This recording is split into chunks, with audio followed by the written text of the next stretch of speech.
Hello, मी शुभांगी आणि तुम्हाला लास्टच्या व्हिडिओमध्ये सांगितल्याप्रमाणे आम्ही सकाळी लवकर उठून कुठेतरी बाहेर जाणार होतो। तर आम्ही एक इन्स्टंट अशी वन डे ट्रिप प्लॅन केलेली होती। खरं तर या ट्रिपचा प्लॅन खूप आधीपासून केलेला नव्हता। असंच फ्रायडे नाईटला विचार आला कुठेतरी बाहेर फिरून येऊया, म्हणून असा इन्स्टंट प्लॅन बनवला आणि तो फिक्सही झाला। मग काय, सॅटर्डेला सकाळी 4 वाजताच उठून सगळं आवरायला घेतलं। खरं तर झोप पूर्ण झालेलीच नव्हती, पण ट्रिपचा उत्साह इतका होता की अजिबात थकवा जाणवत नव्हता।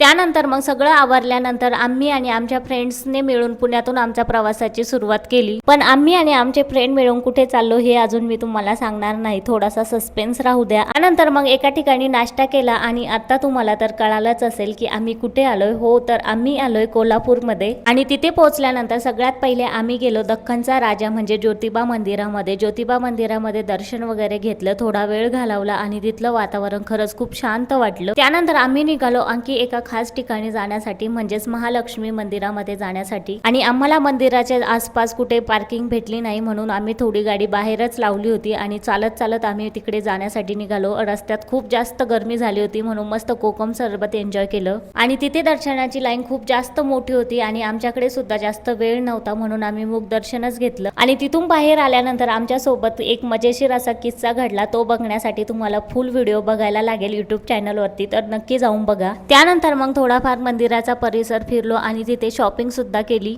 त्यानंतर मंदिर दर्शनानंतर आम्ही शाहू पॅलेसला गेलो। तिथे अनेक प्राचीन वस्तू, राजघराण्याशी संबंधित गोष्टी आणि इतिहासाच्या खूप आठवणी पाहायला मिळाल्या। खरंच खूप वेगळा अनुभव होता। संपूर्ण दिवस कसा गेला ते कळलंच नाही। संध्याकाळी आम्ही परतीचा प्रवास सुरू केला आणि खूप जास्त भूक लागलेली होती, म्हणून एका ठिकाणी जेवणासाठी थांबलो होतो। आणि तिथली एक युनिक गोष्ट म्हणजे अशी की त्यांनी असं लिहिलेलं होतं की आपण जर ताटातल्या सगळ्या गोष्टी संपवल्या तर ते आपल्याला बक्षीस म्हणून एक चॉकलेट देणार होते। आणि आम्ही खूप जास्त प्रयत्न करून सुद्धा आमच्या ताटातली एक सुद्धा गोष्ट न संपवता आम्ही तरी सुद्धा तिथून चॉकलेट घेऊन परतीचा प्रवास सुरू केला। Bye, take care.